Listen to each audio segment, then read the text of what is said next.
OIC की Iran पर Israeli हमले की शदीद अल्फाज में मजम्मत। ईरान और इसराइल के दरमियान फौरी जंगबंदी का मुतालबा, मुज़ाकरात के जरिए तनाज़े के हल पर जोर। ईरान इसराइल जंग की सूरत हाल पर इस्तंबुल में ओआईसी वज़राए ख़ारजा का इजलास। ईरानी वज़ीर ख़ारजा अब्बास अराग़ची की इजलास में शिरकत। पाकिस्तान की नुमाइंदगी वज़ीर ख़ारजा इसहाक़ डार कर रहे हैं। चेयरमैन ओआईसी ने अपने खिताब में कहा कि मशरिक़ वस्ता नए तनाज़े का शिकार हो चुका है। ईरान और गाज़ा में इसराइली जारहियत की मजम्मत करते हैं। मौजूद हालात में इत्तेहाद बैनुल मुस्लिमीन नागुज़ीर है। इजलास में मुख्तलिफ ममालिक के 40 से ज़ायद सिफारतकारों की भी शिरकत। ईरान इसराइल जंग रुकवाने के लिए न्यूयॉर्क में अक़वाम मुत्तहिदा की सलामती काउंसिल का इजलास आज होगा। जिनेवा में ईरानी वज़ीर ख़ारजा से जर्मनी और बरतानिया के वज़राए ख़ारजा के मुज़ाकरात। तेहरान का यूरेनियम अफज़ुदा करने के हक़ पर इसरार। ईरानी वज़ीर ख़ारजा अब्बास अराग़ची का अमरीका पर धोखा देने का इल्ज़ाम। कहा कि अब अमरीका पर यकीन करना मुमकिन नहीं। अमरीका ने सिफारती अमल को धोखादही में तब्दील कर दिया।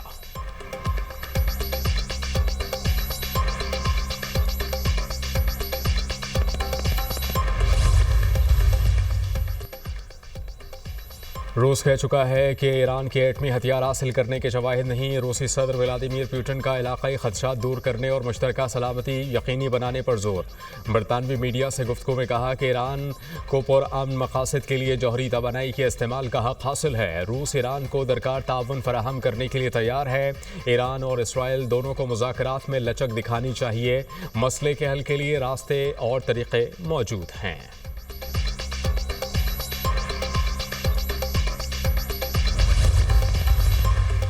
ईरान से बात करेंगे, देखते हैं कि क्या नतीजा निकलता है। मुज़ाकरात से पहले सीज़ फायर चाहता हूँ। इसराइल से फ़ज़ाई हमले रोकने का कहना मुश्किल है। ईरान पर हमले के लिए ज़्यादा से ज़्यादा 2 हफ्ते लूँगा। अमरीकी सदर की मीडिया से गुफ्तगू। कहा कि पाक भारत जंग बंद कराने पर मुझे नोबेल प्राइज़ मिलना चाहिए। पाकिस्तान और भारत के साथ अमरीका ट्रेड डील पर बातचीत कर सकता है।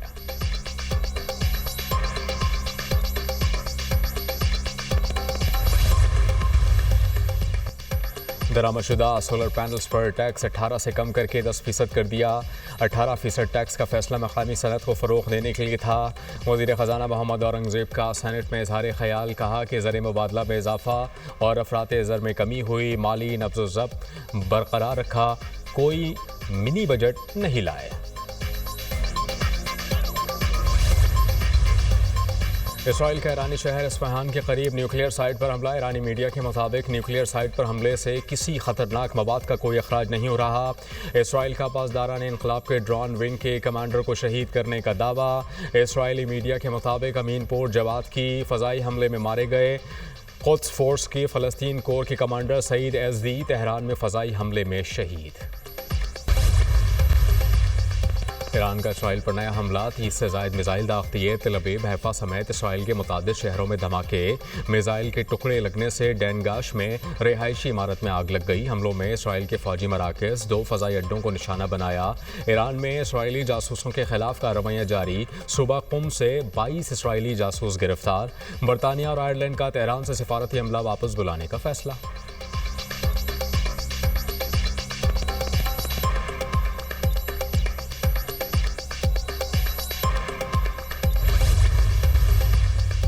हुकूमत पाकिस्तान ने अमरीकी सदर डोनाल्ड ट्रंप को नोबेल अमन इनाम के लिए नामजद करने की सिफारिश कर दी। सदर ट्रंप की मुदाखलत से पाक भारत जंग टल गई। जंग रुकवाने में सदर डोनाल्ड ट्रंप ने कलीदी किरदार अदा किया।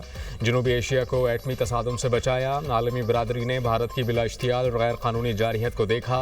भारतीय जारहियत पाकिस्तान की खुद मुख्तारी और इलाकाई सालमियत की संगीन खिलाफ वर्जी थी। ख़वातीन, बच्चों समेत मासूम जानों का नुकसान हुआ। अपने दिफा के बुनियादी हक को इस्तेमाल करते हुए पाकिस्तान ने ऑपरेशन बुनियादुम मरसूस शुरू किया। ऑपरेशन बुनियादुम मरसूस नपतुला पुरअज़्म फ़ौजी रद्द-ए-अमल था। सदर ट्रंप का किरदार आलमी अमन और मशरिक़ वस्ता में इस्तेहकाम के लिए अहम करार। हुकूमत पाकिस्तान ने मसला कश्मीर के हल में ट्रंप की संजीदा दिलचस्पी को भी सराहा। जंग शुरू की और ना ही जंग बंदी की दरख्वास्त की। तर्जुमान दफ्तर खारजा ने पाक भारत कशीदगी में सीज़ फायर की दरख्वास्त के भारतीय मीडिया के दावों को मुस्तरद कर दिया।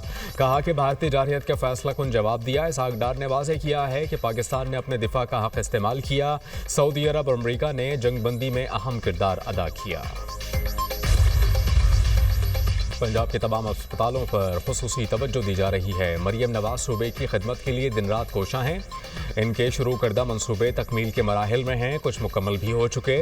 महंगाई में कमी में वज़ीर आला पंजाब का कलीदी किरदार है। वज़ीर इत्तलात पंजाब अज़मा बुखारी की news conference.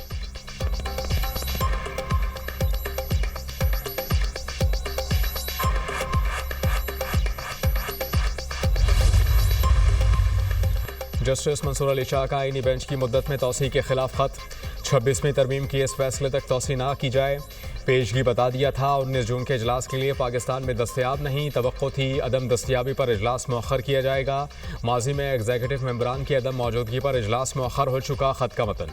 Justice Mansoor Ali Shah ने खत में मौक़िफ़ इख्तियार किया। अदलिया मेंबरान अक़लियत में हैं, इसलिए शायद मौखर नहीं कर पाए। 26वीं तरमीम फैसले से पहले तोसी बहरान को मज़ीद गहरा करेगी। ये तनाज़ा इदारे की साख और इस पर अवामी एतबार को तबाह कर रहा है। 26वीं तरमीम के फैसले तक तमाम जजेस को आईनी बेंच डिक्लेयर किया जाए। आईनी बेंच में शमूलियत का मयार और पैमाना भी तय किया जाए।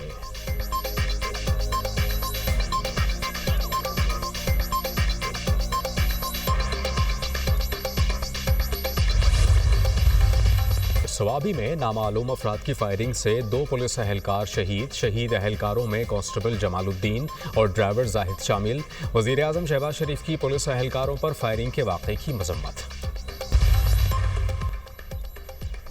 लीगल नोटिस मेरी हिदायत पर जारी किया गया। बहुत सी पेशियां हो चुकी मगर मोहरों और दस्तखतों के अलावा बात आगे नहीं बढ़ी। सेशन कोर्ट में बानी पीटीआई के खिलाफ 10 अरब के हतक इज्जत दावा केस की समाअत के दौरान वज़ीर आज़म शहबाज शरीफ के जवाबात। वज़ीर आज़म ने वीडियो लिंक पर जरा से कबल हल्फ लिया।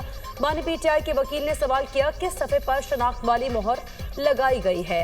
शहबाज शरीफ ने जवाब दिया, इस सवाल का जवाब दे चुका हूँ। हम किसी भी टेक्निकल चीज़ पर नहीं आ रहे और मैं उन्हीं उलझनों में फंसा हुआ हूँ। मैंने एक मुल्क का दौरा करना था लेकिन इस केस की वजह से नहीं जा सका। अदालत ने केस की मज़ीद समाअत 23 जून तक मुलतवी कर दी।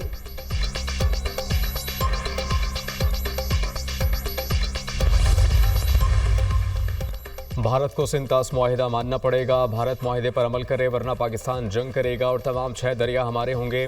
कश्मीर भारत का अंदरूनी मसला नहीं, बैनुल-अक़वामी तनाज़ा है। बिलावल भुट्टो का कराची एयरपोर्ट पर कारकुनान से खिताब। कहा कि पाकिस्तान ने भारत से सिफारती सतह पर भी जंग जीती।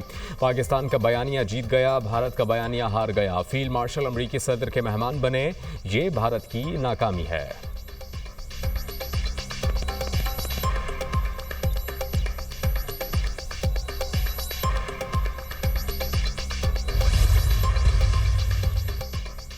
इसराइल कैंसर की बीमारी बन चुका है। खित्ते में एक नई जंग का खतरा है। शुमाली कोरिया की वजारत खारिजा की जानिब से इसराइल पर शदीद तनकीद। कहा ईरान पर इसराइली हमले गैर कानूनी और इंसानियत के खिलाफ जुर्म है।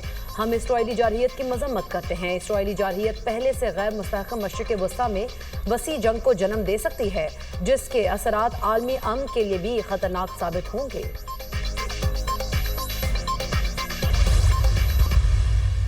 को अड्डों की जरूरत नहीं है, ये अनपढ़ लोग हैं जो अड्डों की बात करते हैं। अब कोई किसी को ये जो मॉडर्न वॉरफेयर है, आप मुझे बताएं कि इसमें अड्डों की जरूरत है? पाकिस्तान के आर्मी चीफ जाके प्रेसिडेंट को वहां पे मिले हैं तो इसमें कोई एतराज वाली क्या बात है? और ये जब जाते थे मिलते थे तो आके ये ब्रीफ करते थे ये पार्लियामेंट को या प्रेस को या किसी को बता के आते थे कि वहाँ पे ये क्या बात करके आए हैं। लेकिन कोई अपना जाती कॉन्टेक्स्ट में कोई परेशान है तो उसका तो कोई इलाज नहीं किया जा सकता।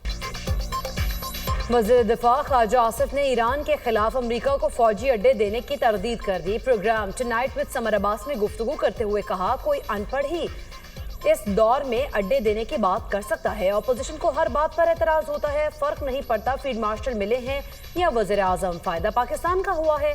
बानी पीटीआई ने अपने पार्टी रहनुमाओं को कहा है, विकेट के दोनों तरफ खेलो। ईरान एटमी हथियार नहीं बना रहा, इसराइल ईरान को जेर नहीं कर सकेगा। बैनुल-अक़वामी प्रेशर बढ़ रहा है, सीज फायर होने के इम्कानात ज्यादा हैं।